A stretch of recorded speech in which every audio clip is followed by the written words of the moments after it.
नमस्कार दोस्तों, उम्मीद करता हूँ आप सभी बिल्कुल ठीक होंगे और क्लास लेने के लिए आप सभी बिल्कुल तैयार होंगे। जितने ऐसे छात्र क्लास में आ चुके हैं आप सभी का हार्दिक स्वागत। फटाफट से मुझे बता दीजिए किसी प्रकार की कोई परेशानी, दिक्कत या कोई और समस्या तो आपको नहीं है।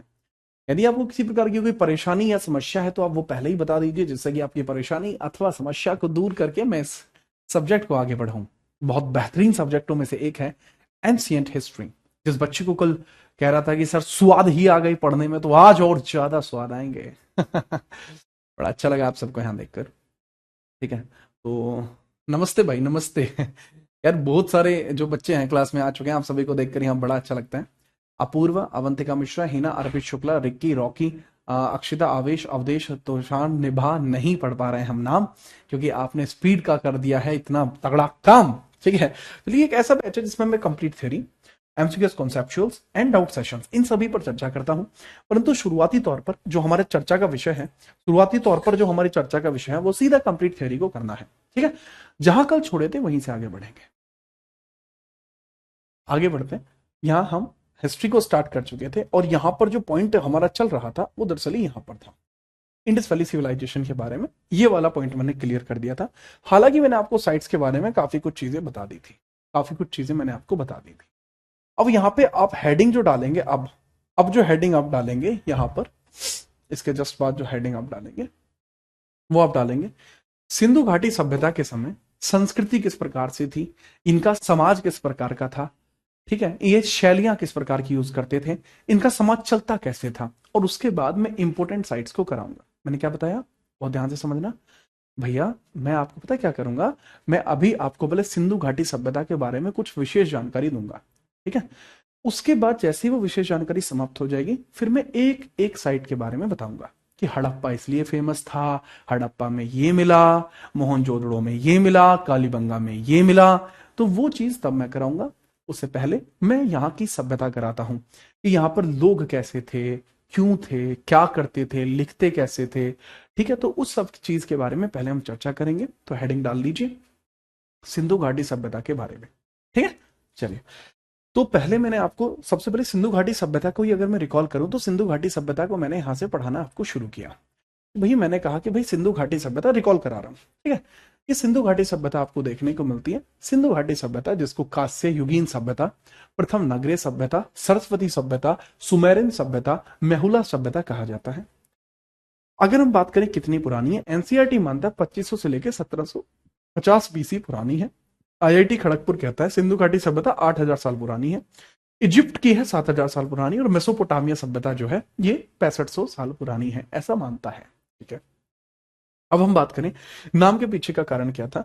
तो भाई इसके नाम के पीछे का कारण यही था क्योंकि इसका विस्तार सिंधु नदी के बेसिन में हुआ, सिंधु नदी के आसपास के जो जल भरण क्षेत्र है उसमें हुआ था, जिस कारण से हम कहते हैं कि इसका नाम सिंधु घाटी सभ्यता होना चाहिए। इसके पश्चात अगर हम बात करें, फिर हमने अगले पॉइंट को पढ़ाना स्टार्ट किया। फिर मैंने बताया कि जो सिंधु घाटी सभ्यता है, इसके अंतर्गत ये सब चीज हम आगे पढ़ेंगे। खैर, तो इसको तब देखेंगे ये क्या है, ये क्यों है ये। इसके बाद मैंने बताया सिंधु घाटी सभ्यता की खोज किस प्रकार से हुई है। पहली बार 1826 में चार्ल्स मैसन को साक्ष्य मिले थे।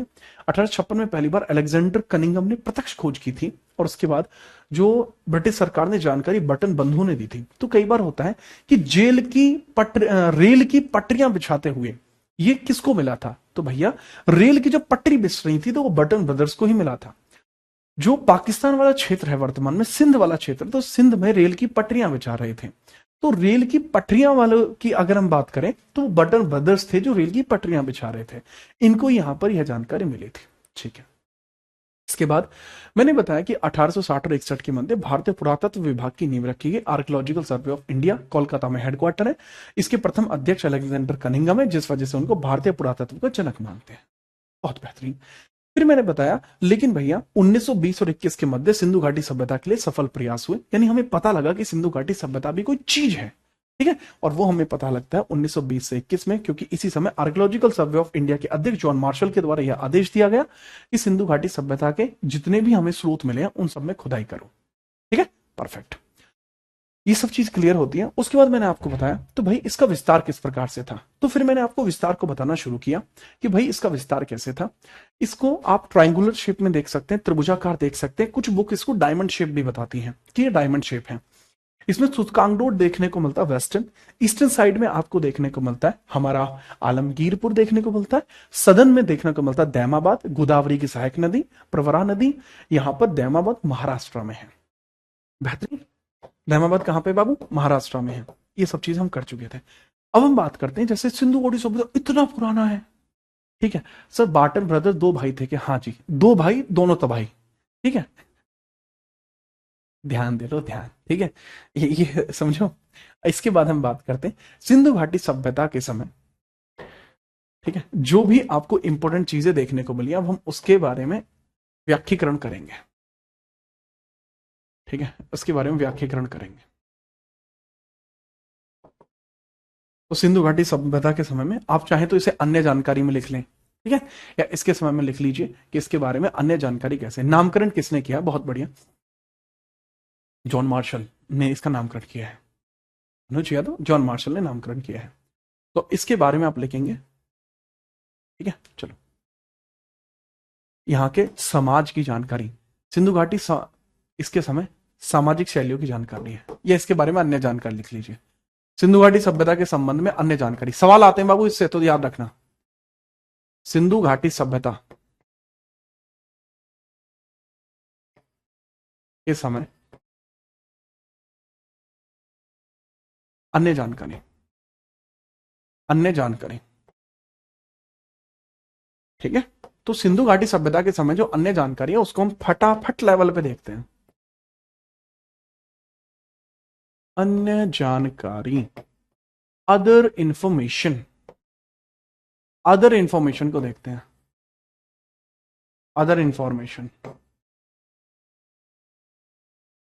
तो चलिए अदर इंफॉर्मेशन के बारे में हम थोड़ा सा डिस्कशन कर लेते हैं, ठीक है। तैयार हैं आप? फटाफट बता जो, तैयार हो कि नहीं योगी? अरे रिकॉर्डेड नहीं है बाबू। तो भाई जितने भी ऐसे लोग थे जो सिंधु घाटी सभ्यता से जोड़ते हैं, जो इस क्षेत्र में रहा करते थे, कई बार पूछ लिया जाता है कि यहां पर किस प्रकार की जो है लिपि का प्रयोग किया जाता था। पहली नगरीय सभ्यता, ठीक है, लो छोटे छोटे पॉइंट बना के लिख रहा हूं, पहला पॉइंट पॉइंट बना के लिख रहा हूं, यह पहली नगरीय सभ्यता है। आप जानते हैं इस बात को, ये मैंने पहले लिखवा चुका हूं, लेकिन आपका रिकॉल हो जाएगा। पहली नगरीय सभ्यता है, फर्स्ट अर्बन सिविलाइजेशन, सिविलाइजेशन। एक बालक पूछा नाम कैसे मिला, तो जॉन मार्शल ने इसको नाम दिया था, चाहो तो लिख लेना। दूसरा पॉइंट, यहां किस प्रकार से अगर पूछें कि भाई लिपि कैसी यूज की जा रही है, तो लिपि तीन प्रकार की आपकी यूज की जा रही है। लिपि तीन प्रकार की यूज की जा रही है, भावात्मक, चित्रात्मक और चित्राक्षर। लिपि कौन सी यूज की जा रही है? लिपि, लिपि यानी स्क्रिप्ट। यहां से हमें कुछ लिखित साक्ष्य भी मिले हैं, लेकिन हम इसको पढ़ नहीं पाए, ठीक है। यहां से हमें लिखित साक्ष्य भी मिले हैं, लेकिन इसको हम पढ़ नहीं पाए, ठीक है। तो स्क्रिप्ट को आप देखेंगे, स्क्रिप्ट कैसी है। सबसे पहले स्क्रिप्ट आप लिखेंगे, हिंदी भाषा में आप लिखेंगे फटाफट से, भाव चित्रात्मक। भाव चित्रात्मक आप लिखेंगे, भाव चित्रात्मक, चित्रात्मक, चित्रात्मक, चित्रात्मक, भाव चित्रात्मक हो गई, चित्रात्मक हो गई। एंड एक और शैली होती है जिसको कहा जाता है कि भाई शैली का प्रकार वही है, लेकिन उसके अंदर चित्र अक्षर हो जाते हैं, चित्राक्षर, चित्राक्षर, चित्राक्षर। भाव चित्रात्मक का होता है ड्राइंग के थ्रू समझाना, चित्राक्षर चित्रात्मक का मतलब होता है कंप्लीटली ड्राइंग के थ्रू समझाना, चित्राक्षर जो होते हैं ड्राइंग प्लस वर्ड्स के थ्रू समझाना, ठीक है। इसको पिक्टोग्राफ बोलते हैं, इसको पिक्टोग्राफ बोलते हैं, पिक्टोग्राफ। इसको आइकोनोग्राफ बोलते हैं, इन दोनों को आइकोनोग्राफ बोल सकते हैं, आइकोनोग्राफ बोल सकते हैं। तो ये तो है बेसिक शैली का जो यूज है, ये यूपीएससी वाले लोग पढ़ते हैं इस शैली को। हमसे पूछे जाते हैं फैक्चुअल क्वेश्चंस, यूपीएसआई हुआ, पीसीएस हुआ, तो पीसीएस में पूछे जाते हैं सीधे तौर पर, सीधा बताइए जी भैया यहाँ पे इस शैली को क्या बोलते थे? सर इसको सर्पिलिकार लिपि, सर्पिलिकार या गोमूत्री लिपि बोलते हैं, सर्पिलिकार या गोमूत्री, इसको सर्पिलिकार, सर्पिलिकार अन्य नाम है लिपि के, अन्य नाम सर्पिलिकार तथा गौमूत्री लिपि इसको बोला जाता है। गौमूत्री लिपि इसको बोला जाता है। मैं स्क्रिप्ट की बात कर रहा हूं, स्क्रिप्ट जो इंडस वैली सिविलाइजेशन में लोग लिखा करते थे। ठीक है, चलो, तो बहुत तगड़े लेवल पे लिखते थे भाई साहब, ऐसा नहीं है तुम्हारी तरह तुम पे लिखना नहीं आ रहा है, तो बहुत तगड़े आदमी थे यार वे कतई। तो इसको आप लिखिएगा। ठीक है, चलिए, इसको गौमूत्री लिपि बोला करते थे, या फिर आप ये भी बोल सकते हैं कि इसको ब्रेस्ट ऑफ एडम भी बोला जा सकता है। इसी गौमूत्री लिपि को इंग्लिश में ब्रेस्ट ऑफ एडम भी बोल सकते हैं। ब्रेस्ट ऑफ एडम भी बोला जा सकता है। Breast of Adam, breast of Adam भी बोल सकते हैं। ब्रेस्ट ऑफ एडम भी बोलते हैं। आपने अब एक बात सुनी होगी, उड़ती उड़ती आपने खबर सुनी होगी। ठीक है, अब सर सर्पलिकार या गौमूत्री लिपि, हाँ सर्पलिकार या गौमूत्री लिपि एक ही है। ठीक है, चाहे तो इसमें और लिख सकते हैं, ये एक ही होती है, और लिख सकते हैं सर्पलिकार या गौमूत्री लिपि। अब सर्प कैसे चलता है सर? ऐसे चलता है जी, वो बिल्कुल नागिन नाचे गली गली, देखा है ना? हाँ, तो इसको लिखने का पैटर्न है ऐसे, ऐसे सर्प चला दिया ना, देखो पूरा श्याप चला है, पूरा नाग बना दे, श्याप बना दे, तो श्याप बना दिया पूरा, बहुत बढ़िया। तो ये इस प्रकार से जो पूरा श्याप बनाया गया है, इस प्रकार से इस लिपि को लिखा जाता था। बात आई समझ में? इस प्रकार से इस लिपि को लिखा जाता था, बिल्कुल ऐसे। इसको एक बार आप बना भी लेंगे ताकि आपको जो है बेहतरीन ढंग से पता लग जाए। ठीक है, बेहतरीन ढंग से पता लग जाए। ठीक है, चलिए, जो इसकी पहली लाइन लिखी जाती थी, पहली लाइन राइट से लेफ्ट की तरफ, जो मैंने डिजाइन बनाया, पहली लाइन राइट से लेफ्ट की तरफ लिखी जाती थी। पहली लाइन राइट से लेफ्ट, राइट से लेफ्ट, और दूसरी लेफ्ट से राइट, फिर तीसरी राइट से लेफ्ट, ऐसे ऐसे ऐसे ऐसे सर्पलिकार की तरीके से चलती थी। सर क्या ये लोग शादी करते थे? भाई मुझे न्योता नहीं दिया इन्होंने कभी भी। ठीक है, पहले लिख ले यार, ठीक है, उसके बाद देखेंगे, नागमणि बाद में मिलेगी तुम्हें। ठीक है, पहले ध्यान दो यहां पर। ठीक है, चलो, बहुत बेहतरीन, बहुत बेहतरीन। अगर हम बात करें सर हमें कैसे पता ये ऐसा लिखते थे, क्या हमें कहीं साक्ष्य मिले हैं? जी हां, हमें साक्ष्य मिले हैं। लिपि के साक्ष्य हमें, लिखिए इस चीज को, लिपि के साक्ष्य हमें हड़प्पा की कब्रों से मिले हैं, हड़प्पा के कब्रिस्तान से, और धौलावीरा के सूचना पत्र से मिले हैं। ठीक है, लिखिए, लिखिए। उर्दू की तरह नहीं लिखी जाती, उर्दू ऐसे नहीं लिखते, उर्दू को यहां से यहां ही लिखते हैं। उर्दू सर्पलिकार नहीं होती, ब्रेस्ट ऑफ एडम नहीं होती वो। ठीक है, चलो, इसके जो साक्ष्यों की प्राप्ति हुई है, इसके साक्ष्य कहां से मिले, इसके एविडेंस कहां से मिले हैं? एविडेंस, तो इसके एविडेंस के बारे में लिखिए। जैसा मैंने बताया, हड़प्पा के कब्रिस्तान से, हड़प्पा के कब्रिस्तान से, हड़प्पा कब्रिस्तान से, हड़प्पा के कब्रिस्तान से मिले, हड़प्पा कब्रिस्तान से। ठीक है, चलो, जो कब्रिस्तान है, ठीक है, ग्रेवयार्ड ऑफ हड़प्पा से, एंड धौलावीरा के सूचना पट से, धौलावीरा के, धौलावीरा के सूचना पट से मिले हैं, सूचना पट से। Information board of Dholavira, information board of Dholavira, तो कब्रिस्तान से एंड धौलावीरा के सूचना पट से जो यहां से हमें मिले। सर किसको मिले थे? तो एक है प्रोफेसर वैडन, तो वैडन महोदय को मिले थे पहली बार। तो किसको मिले थे? इसमें जो साइंटिस्ट है, रिसर्चर कौन है? वैडन महोदय। तो सर्वप्रथम इसका उल्लेख वैडन महोदय ने किया है, सर्वप्रथम वैडन महोदय ने इसका उल्लेख किया है। वैडन महोदय ने, वैडन महोदय, वैडन महोदय ने इसका उल्लेख किया है, वैडन महोदय। ठीक है, चलिए, सर्वप्रथम वैडन महोदय ने इसको रिसर्च किया है, रिसर्च। तो वैडन, WEEDON, वैडन जो है प्रोफेसर है, प्रोफेसर, प्रोफेसर वैडन। तो प्रोफेसर वैडन के द्वारा इसको रिसर्च किया गया, नोट करिए। ठीक है, प्रोफेसर वैडन के द्वारा इसको लिखा गया था। ठीक है, चलिए, क्लियर है? जी हाँ, बहुत बढ़िया। तो उसमें क्या लिखा गया था वो हम पढ़ नहीं पाए, लिखा हुआ क्या था वो हम पढ़ नहीं पाए, हम इस लिपि को पूर्णतः नहीं पढ़ पाए थे। ठीक है, हम समझ नहीं पा रहे थे, हम इस लिपि को पूर्णतः समझ नहीं पा रहे थे। ठीक है, चलो, कुछ चीजें ऐसी थी जो कॉमन थी, जैसे पशुपति नाथ की मोहर कॉमन है, जो पूरे हड़प्पा सभ्यता में हर जगह से मिली है।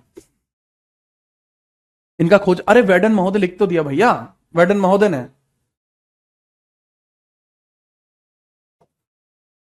चलो भाई नेक्स्ट, अब हम बात करते हैं अन्य, इसको नहीं समझना। एक ऐसी मोहर है जो पूरे के पूरे सिंधु घाटी सभ्यता में हर स्थान से देखने को मिलती है, ठीक है, वो लिखिएगा। सिंधु घाटी सभ्यता में एक मोहर अधिकांश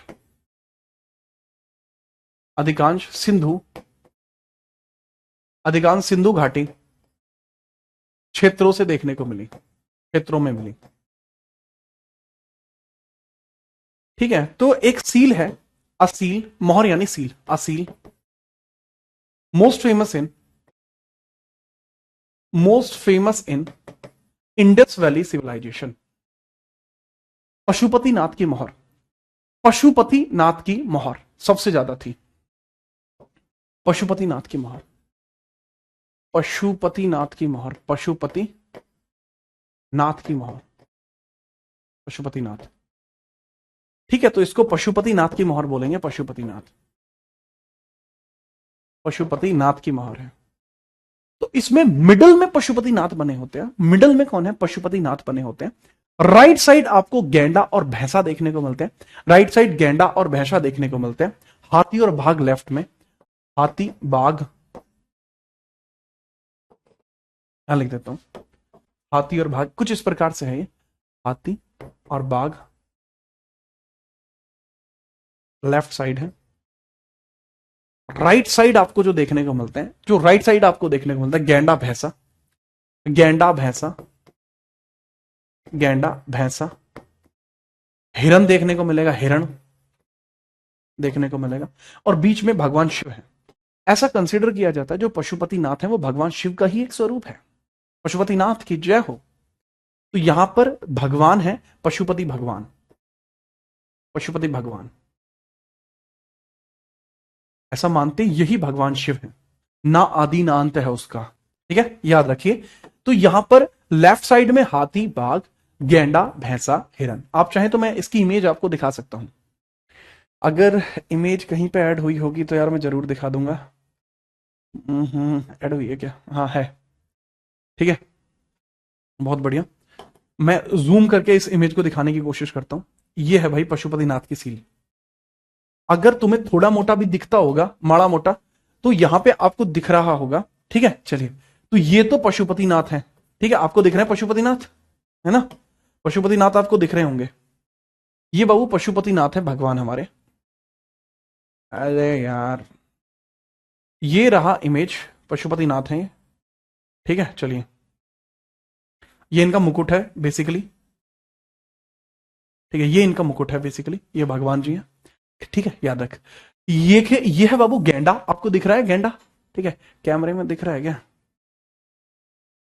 दिख रहा है, अच्छे से दिख रहा है।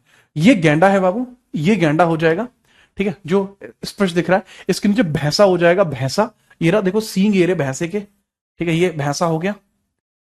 इधर ये आपको हाथी हो गया, ये चीता हो गया, चीता, ठीक है, और ये रहा हिरन। हिरन ने इस तरीके से मुंह किया हुआ है, ठीक है, और इसके सींग ऐसे निकलना है, ठीक है।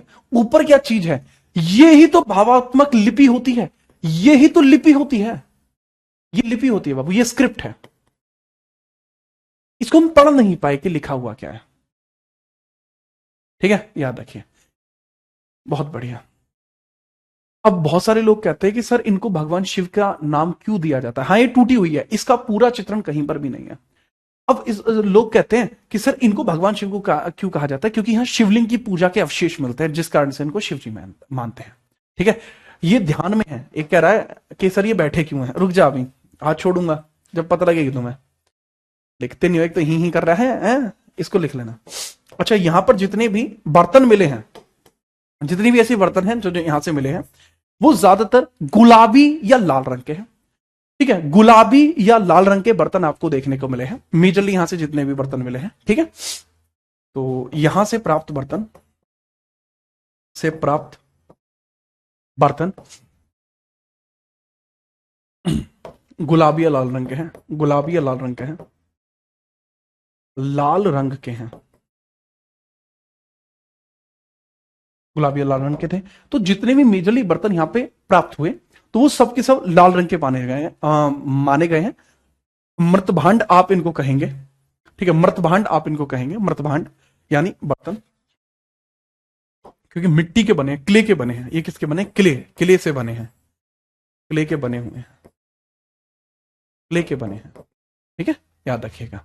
अच्छा, इनका जो समाज था, जो सिंधु घाटी समाज था, ये मात्र सत्तात्मक था, ठीक है। चलिए, इनका जो संपूर्ण समाज है, ठीक है, ये मात्र सत्तात्मक आपको देखने को मिल जाएगा, ठीक है, मात्र सत्तात्मक आपको देखने को मिल जाएगा, ठीक है। हाथी, अब बाबू हाथी लिखा तो है मैंने, ये रहा ना बाबू लेफ्ट साइड हाथी, ठीक है, हाथी लिखा तो है। क्या बात कर रहे हैं आप? हाथी लेफ्ट में ही है बाबू। हाँ, अभी मैंने आपको इसलिए तो इमेज दिखाई थी। सर उस समय भी महिलाओं को क्या पिंक कलर पसंद था? तनिष्क का कहना है, तनिष्क लाडले लिख ले। अब यहां पे रखना, इस समय समाज, इस समय समाज मात्र सत्तात्मक था। समाज कैसा था? जो सोसाइटी थी, सोसाइटी कैसी थी बाबू? मात्र सत्तात्मक, सत्तात्मक थी, मात्र सत्तात्मक, ठीक है। चलिए, मैटरनल, मैट्रियाटिक या मैटरनल, मैटरनल सोसाइटी देखने को मिलती थी। मैट्रियार्किक भी बोलते हैं या मैटरनल सोसाइटी भी बोलते हैं, ठीक है। चलिए, याद रखेंगे आप, जी हाँ। अच्छा, पूछा जाता है पितृ सत्तात्मक समाज कब बनता है? वैदिक सभ्यता में भी, उत्तर वैदिक काल जो था तब, तब आपको देखने को मिलता है कि यहां पितृ सत्तात्मक समाज बना। मम्मियों की ज्यादा चलती थी, ठीक है, मम्मियों की ज्यादा चलती थी। बट ये क्ले जो है टेराकोटा से भी बने हैं, मेजरली बर्तन टेराकोटा के भी बने हैं। टेराकोटा एक तरीके की पकी हुई मिट्टी होती है, टेराकोटा, टेराकोटा एक पकी हुई मिट्टी है, टेराकोटा के बने हैं, क्ले या टेराकोटा के बने हैं। मैटरनल सोसाइटी है। इस समय की जो सोसाइटी है, ना कि सिर्फ मैटरनल है, ना कि सिर्फ मैटरनल है, बल्कि मंदिर, पुनर्जन्म, ठीक, जादू टोना, इस सब पर भी विश्वास रखते हैं। इस समय की जो सोसाइटी है, यह है मंदिर,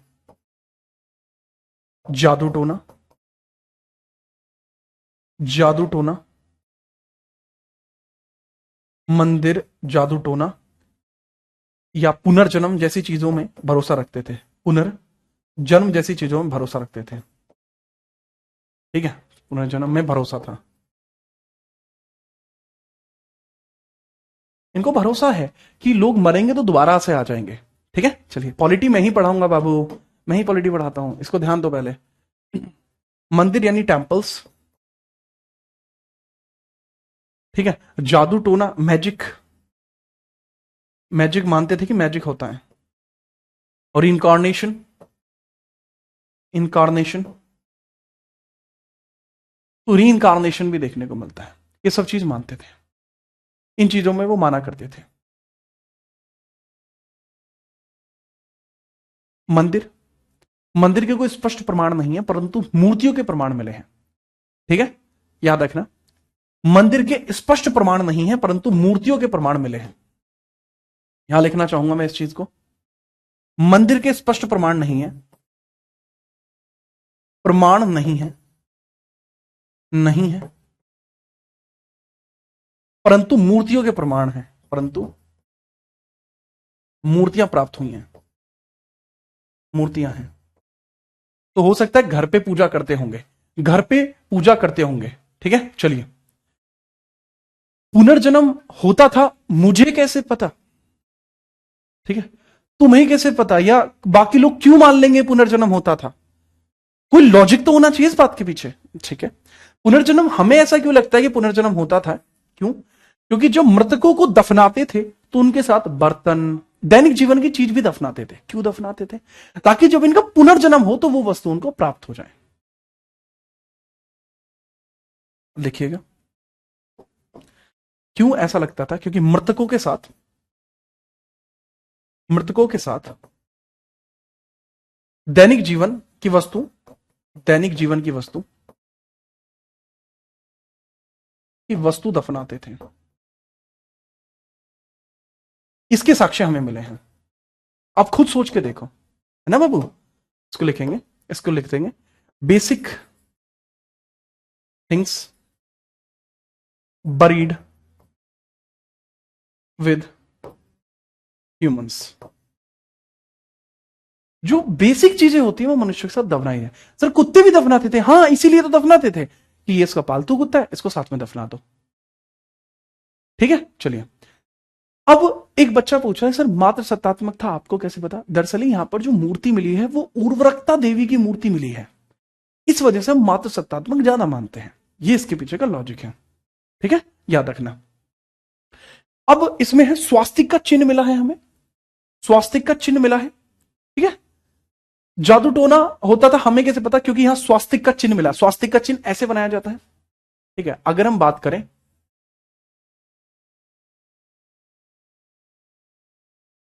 जो स्वास्तिक का चिन्ह आप देखते हैं, दिस इज स्वास्तिक का चिन्ह। ठीक है, सतिया बोलते हैं जिसको। तो स्वास्तिक का चिन्ह मिला है जिस आधार पर हम कह सकते हैं कि जादू टोना होता था। ठीक है, जादू टोना होता था, इसलिए हम कह सकते हैं। ठीक है, तो स्वास्तिक का चिन्ह मिला है। जादू टोना होने के प्रमाण कैसे मिलते हैं? स्वास्तिक के चिन्ह की प्राप्ति होना, स्वास्तिक चिन्ह प्राप्ति होना, स्वास्तिक के चिन्ह की प्राप्ति, चिन्ह की प्राप्ति ये दर्शाती है कि जादू टोना होता था। अब स्वास्तिक का चिन्ह मैं यहां दोबारा से बना देता हूं, और मैंने बना दिया था। ठीक है, इसको आप याद रख सकते हैं।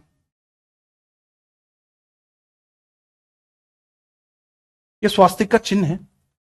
ठीक है, अब ये आप इसको वैसे डिनोट नहीं करेंगे कि किस प्रकार का, ये स्वास्तिक का चिन्ह है। ठीक है, चलिए। सर क्या कुत्ते को सती कर देते थे? कौन है ये? अपूर्व लाडले सती कुत्ते को क्यों करेंगे यार, ये बता, ये कहां से आते हैं लोग? हा? क्या है यार? ठीक है, चलिए नोट करो इसको, ये फटाफट से।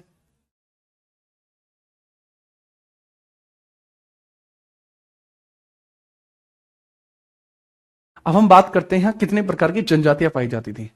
सर स्वास्तिक से जादू टोना होता है, ऐसा माना जाता है कि स्वास्तिक से जादू टोना होता था। अभी यह एक मतलब पवित्र चिन्ह माना जाता है, अभी यह एक पवित्र चिन्ह माना जाता है। ठीक है, चलिए। ये ना मानेंगे, ये ना मानेंगे। ठीक है, अब यहां पे देख लीजिएगा पवित्र चिन्ह छोड़ो, अब यहां आप देख लो यहां पर कौन कौन सी जनजातियां यहां पर पाई जाती थी। Tribes in Indus valley civilisation, पाई जाने वाली प्रमुख, सिंधु घाटी सभ्यता में पाई जाने वाली प्रमुख जनजातियां।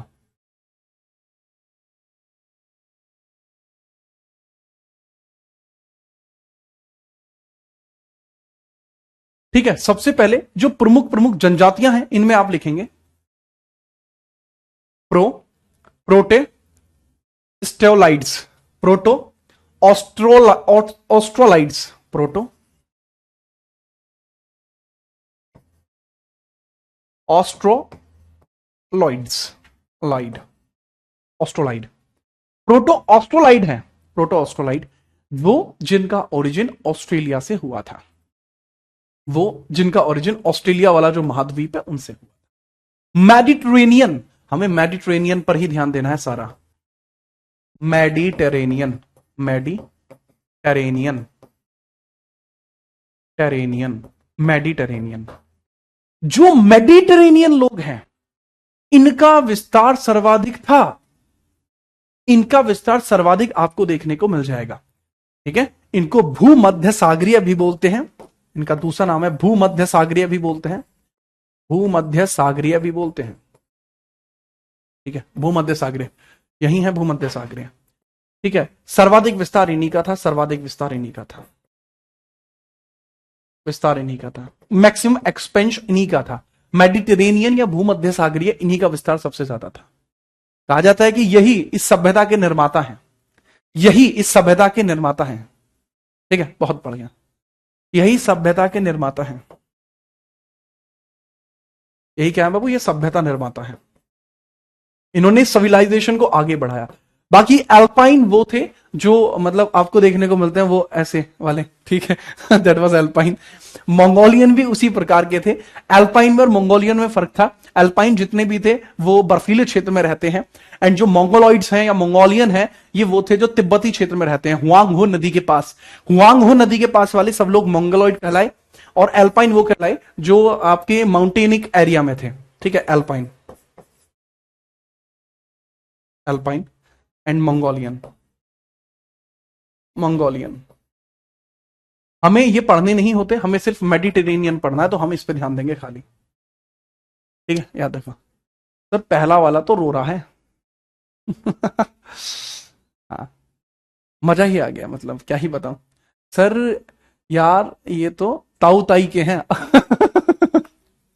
यूं कह रहा है एक छोरा, के नाम है ही का यो है कौन सा कह रहा था, ओके राहुल कुमार। राहुल कुमार कहने लग रहा है कि सर जी ये जो छोरा छोरी है ना, हमें तो ऐसे लगे हमारे ताऊ ताई के हैं। भाई तेरी ताई ने अगर ये बात सुन ली ना तो इब्बराट हो जाएगी, ठीक है। ठीक है, नोट करो, फटाफट नोट करो।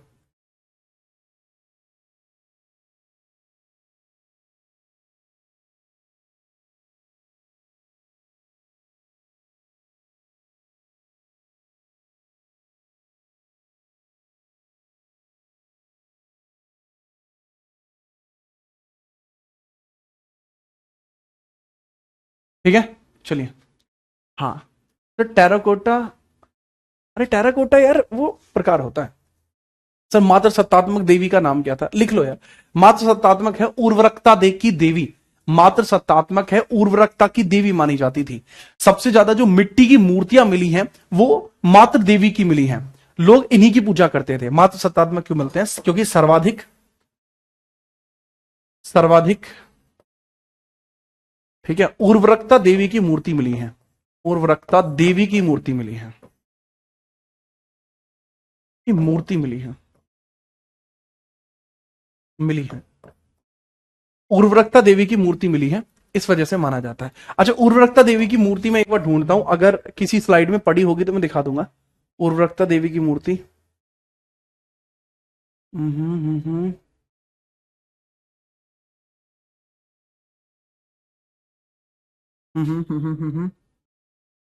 इसमें नहीं है, ये रही, ये भी नहीं है, ये तो बहुत एंशियंट हो गया। ब्रॉन्ज हो गया। भाई उर्वरकता देवी की यार मूर्ति जो है उसका इमेज नहीं है यार। दिखा तो मैं तुम्हें देता, कल दिखा दूंगा, चलो इमेज ऐड कर दूंगा। इमेज नहीं है यार, मैं दिखा देता हूँ ना, पहले पेज पे तो नहीं, नहीं इमेज नहीं है भाई यार। ठीक है, उर्वरकता देवी की मूर्ति मतलब मिलती थी, आप थोड़ा सा याद रखेंगे, इतना ज्यादा भी वो मजे मत लो, बहुत ज्यादा मजे ले रहे हो तुम। ठीक है, अब इसमें लिखेंगे सिंधु घाटी सभ्यता का विस्तार। अगली हेडिंग डाले सिंधु घाटी सभ्यता का विस्तार। ठीक है, अब नेक्स्ट हेडिंग आप लिखेंगे सिंधु घाटी सभ्यता का विस्तार। विस्तार, ठीक है, ये तो हम पढ़ चुके हैं। ठीक है, ये कौन है, ये आर डी बनर्जी है ये। ठीक है, ये कौन है, जॉन मार्शल है, दिस इज जॉन मार्शल। इनके बारे में आगे चर्चा करूंगा दोबारा।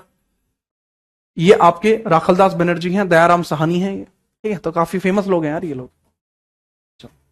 नेक्स्ट हम बात करते हैं सिंधु घाटी सभ्यता का विस्तार। इस पेज पे से सवाल आएंगे ही आएंगे, ये समझ लेना कि सिंधु घाटी सभ्यता में यहां से सवाल नहीं आए तो ये मान लो आएंगे नहीं फिर कहीं से। ठीक है, याद रखना। अरे वो मथुरा से मिली थी, याद रखिए। तो भारत, इसमें आप एक चीज लिखेंगे, इसको अभी मत लिखना जब तक मैं ना कहूं, पहले लिखो लिखना क्या है। सिंधु घाटी सभ्यता का ऐसी लिखना जैसे लिख रहा हूं, विस्तार। सिंधु घाटी सभ्यता का विस्तार, सिंधु घाटी का विस्तार 3 देशों में है। 3 देशों में है, 3 देशों में मेजरली 3 देशों में है। ठीक है, याद रखना। कहां कहां पे है जी, सर जी मेजरली 3 देशों की बात करोगे, दैट इज इंडिया, पाकिस्तान और अफगानिस्तान। इन 3 देशों में इसका विस्तार है। ठीक है, चलो ठीक है। अफगानिस्तान क्षेत्र, अब देखो आप मुझसे ये नहीं कहोगे कि सर अफगानिस्तान को हिंदी में, बाबू अफगानिस्तान नाम है, अफगानिस्तान ही रहेगा। और ले कह रहे हो तो लो भैया, लो अफगानिस्तान।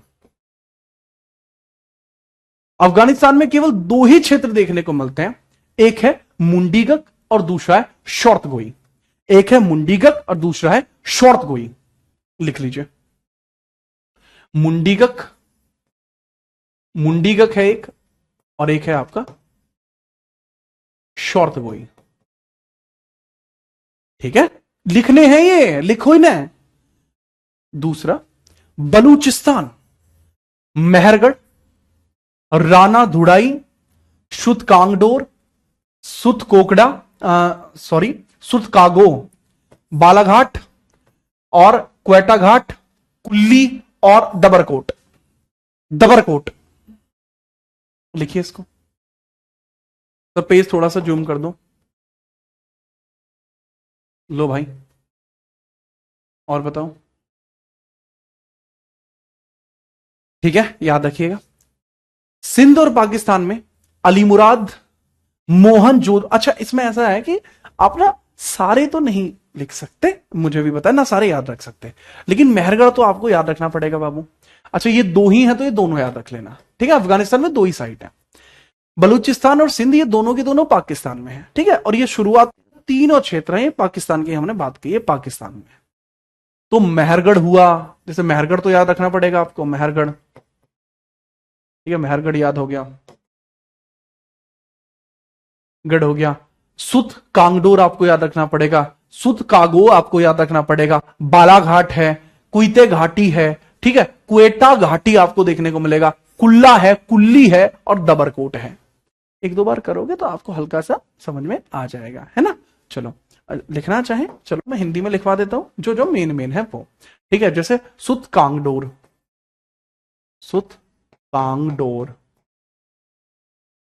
ठीक है, सुत कागो, सुत कागो देखने को मिलता है, बालाघाट, बालाघाट। ठीक है, कोटा लिखने की जरूरत नहीं है, कुल्ला या कुल्ली आप लिख सकते हैं, कुल्ला या कुल्ली।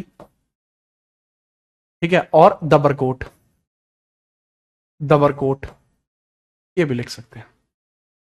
अब सिंध में से जो मिले हैं वो देख लीजिए। सर नेम है कुछ और है बाबू, ये नेम है सारे, यहां यहां मिले हैं, ये जो क्षेत्र है वो यहां मिले हैं। अली मुराद, बहुत इंपॉर्टेंट, मोहनजोदाड़ो, कोट दिजी, चनहूदड़ो, ये पाकिस्तान में है। ठीक है, दीज आर इन पाकिस्तान, कृपया करके लिखो, मैं इसमें से सवाल पूछूंगा अभी। मोहनजोदाड़ो, ठीक है, मोहनजोदाड़ो, ठीक है, और चनहूदड़ो, हूदड़ो देखने को मिलता है। इसके अलावा रहमान देरी, जयपुर, हड़प्पा। हड़प्पा पंजाब में मिलता है। ठीक है, हड़प्पा, यहां खाली हड़प्पा ले याद रख लेना, हड़प्पा। ठीक है, पंजाब इंडिया में आपको रोपड़, कांकोल, चाक और बाड़ा। ठीक है, इसमें भी रोपड़ बहुत इंपॉर्टेंट है, रोपड़ जो पंजाब के लोग होंगे वो जानते होंगे। सांखोल, सांखोल, सांखोल भी अच्छी जगह है। चक 86, चक 86 और बाड़ा। हरियाणा, ठीक है, हरियाणा। ठीक है, हरियाणा में आपको देखने को मिलता मिठाल, राखीगढ़ी, बनावली और भराड़ना। ये जो है ना भराड़ना, ये सबसे बड़ा है भैया। ये चीज आप समझना जो मैं यहां कहना चाह रहा हूं, ये चीज थोड़ी सी यहां पे समझने की कोशिश करना जो मैं यहां बता रहा हूं कि सबसे बड़ी साइटों में से एक है आपका भिरडाणा। भिरडाणा आपको देखने को मिलता है, भिरडाणा, भिरडाणा आपको देखने को मिलता है, भिरडाणा ओल्डेस्ट है ये भिरडाणा। भिरडाणा के बारे में याद रखना, ये हरियाणा के अंदर है। ठीक है, सबसे प्राचीन नगर है भिरडाणा, 7500 बीसी से पुराना, ओल्डेस्ट, ओल्डेस्ट सिटी है ये। और जो सबसे बड़ी सिटी है, सबसे बड़ी सिटी वो है भैया कौन सी, आपकी राखीगढ़ी। और राखीगढ़ी की तो भाई साहब हरियाणा में देखने मिलती है आपको, कौन सी, राखीगढ़ी, हरियाणा। ठीक है, लिख लीजिएगा इसको, सबसे बड़ा शहर राखीगढ़ी है, और राखीगढ़ी की तबाही हरियाणा में है। राखीगढ़ी और राखी गढ़ी की तह लाडले, यू है हरियाणा में। सबसे बड़ी साइट है जी, बिगेस्ट साइट, सबसे वृहद साइट देखने को मिलती है। उत्तर प्रदेश में आलमगीरपुर मेरठ में है, बड़गांव आपको देखने को मिलता है, और हुलास छोड़ो रहने दो, आलमगीरपुर और बड़गांव, आलमगीरपुर और बड़गांव, आलमगीरपुर और बड़गांव, बड़गांव देखने मिलता है। राजस्थान में आपको देखने को मिलता है सबसे पहले बालाथल और कालीबंगा, इंपोर्टेंट है सिर्फ कालीबंगा। गुजरात में सर्वाधिक है लोथल, धौलावीरा, रोजाड़, रंगपुर, प्रभस पाटन आपको देखने को मिलता है, प्रभस पाटन देखने को मिलता है, सुरकोतड़ा देखने को मिलता है, और देशालपुर या नागेश्वर, नागेश्वर क्षेत्र, ये सारे आईवीसी साइट्स में आता है। फटाफट नोट कर लो और मुझे बता दो, जो मैंने लिखे केवल वही नोट करने। इसमें लोथल, धौलावीरा, ठीक है, इसके अलावा सुरकोतड़ा एंड जो है आपका देशालपुर, और कोई नोट नहीं करना है। नोट करो फटाफट।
हाँ भाई, नोट करा आपने?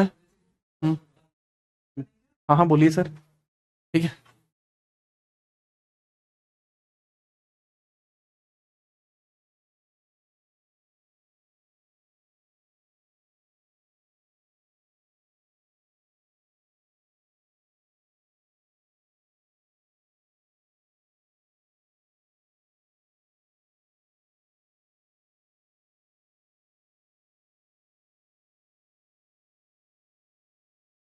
चलिए आगे बढ़ते हैं।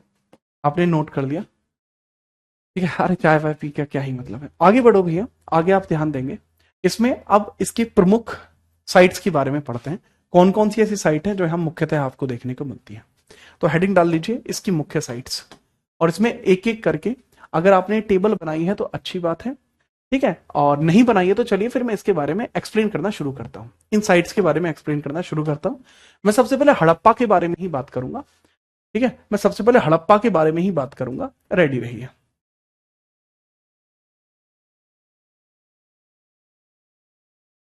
मैं सबसे पहले हड़प्पा के बारे में ही बात करूंगा बाबू। अब हम हेडिंग डाल लीजिए मैटर। अरे मैटर मारे होते हुए मैटर होगा कभी है जी?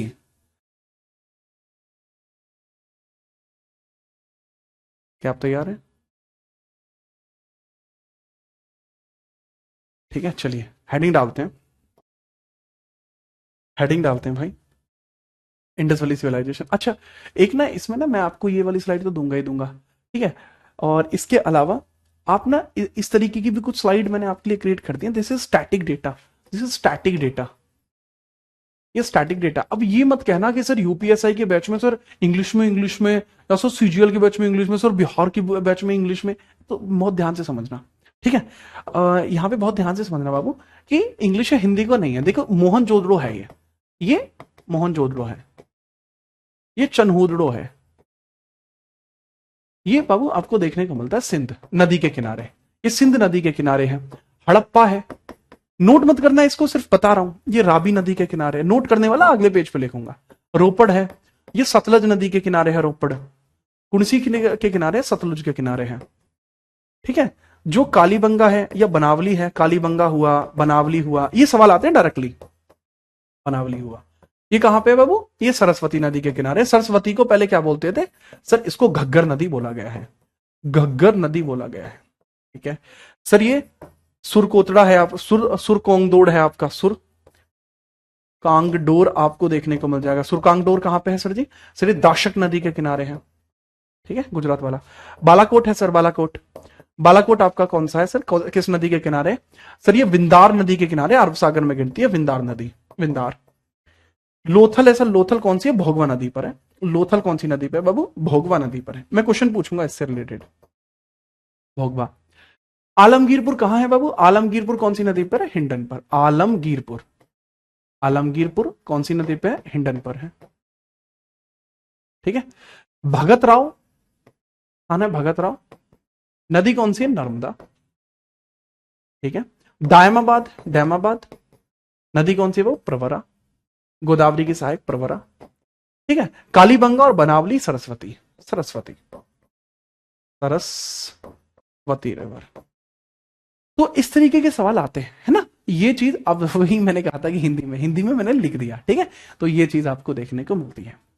अब रावी को पहले पुरुषणी बोलते थे। ठीक है, तो ये चीजें आपको आगे देखने को मिलेंगी, पुरुषणी देखने को मिलती थी। ये सिर्फ एक शॉर्ट नोट है। ठीक है, सतलुज को शतुद्री बोलते हैं पहले। ये सिर्फ ये था कि क्विक रिवीजन हो जाए, है ना? ये सिर्फ क्विक रिवीजन के लिए था। ठीक है, मिलेंगे विकास, मिलेंगे बाबू, मिलेंगे। तो अब बहुत ध्यान से समझिएगा, बहुत ध्यान से। ठीक है, ठीक है। अब नेक्स्ट हम बात करते हैं, इंपोर्टेंटली जो बात हमें करनी है कि इसकी महत्वपूर्ण साइट्स। तो इसकी जो महत्वपूर्ण साइट्स है, ठीक है, हाँ, अब उसके बारे में एक एक डिटेलिंग, जैसे ये है, ये सिर्फ आपके लिए स्टैटिक है कि आप एक बार में, मतलब पेपर है आपका, कल आपको पढ़ना है, तुरंत आपने देखा, एक बार में सारा क्लियर दिमाग में छप गया। अगली जो क्लास होगी उसमें हिंदी में भी ऐड हो जाएगी। ठीक है, चलिए। अरे भैया टेंशन बिल्कुल मत लो, नेक्स्ट लीजिए। अब इसकी मेजर साइट्स की हम बात करते हैं। इंडस वैली सिविलाइजेशन की मुख्य, जितने भी इसके अंदर मुख्य शहर है, तो लगभग मैं इसमें 8 के आसपास मुख्य शहर आपको पढ़ाऊंगा। तो सबसे पहले जो इसमें मुख्य शहर आप लिखेंगे वो लिखेंगे हड़प्पा। हड़प्पा इसका सबसे पहला मुख्य शहर है। तो सबसे पहले आप क्या लिखेंगे बाबू? हड़प्पा लिखेंगे, हड़प्पा।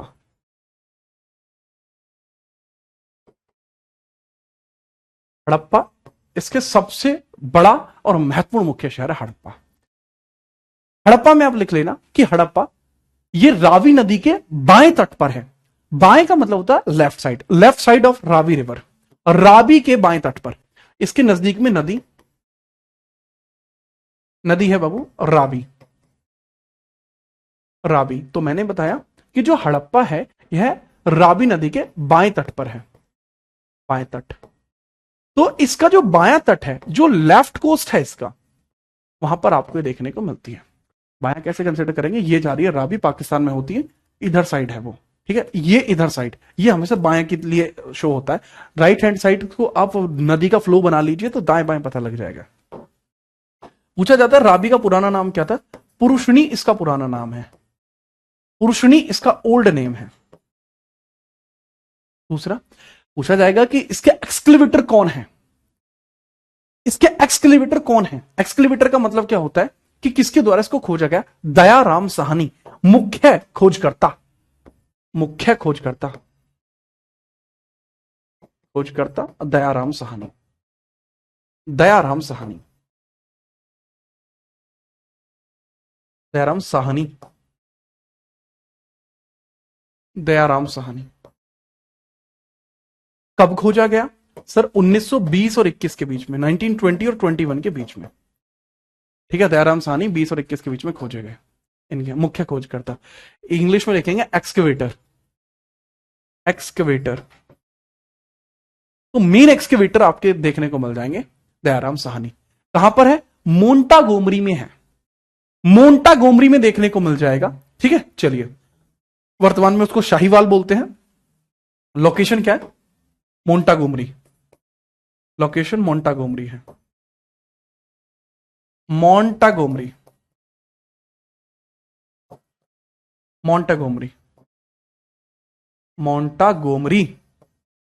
और ये जो मोंटागोमरी आपको देखने को मिलती है ना बाबू, मोंटागोमरी आपको देखने को मिलती है, इसके बारे में एक बात याद रखना। ठीक है, काइंडली एक बात याद रखना कि जो मोंटागोमरी आपको देखने को मिलती है, दैट इज स्पष्ट एंड वेरी क्लियर, ये वर्तमान शाहीवाल है और पाकिस्तान में है।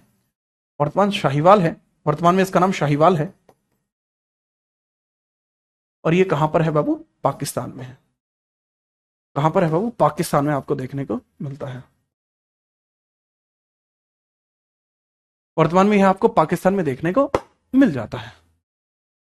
तो ये आपके पॉइंट जो है वो क्रिएट हो जाते हैं, वेरी वेरी डिसेंटली और परफेक्टली आपके क्लियर हो जाते हैं।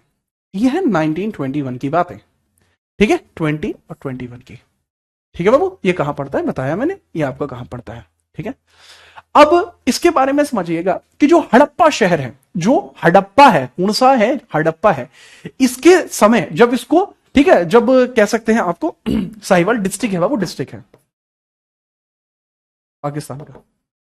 अगर मैं आपसे कहूं कि भैया कि अगर मैं इस पूरे लोकेशन की बात करूं तो 1920 या 21 के अंदर एएसआई के प्रमुख कौन थे? That was John Marshall.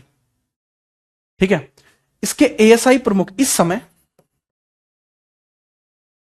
पुरातात्विक विभाग प्रमुख कौन थे? पुरातत्व विभाग प्रमुख कौन थे?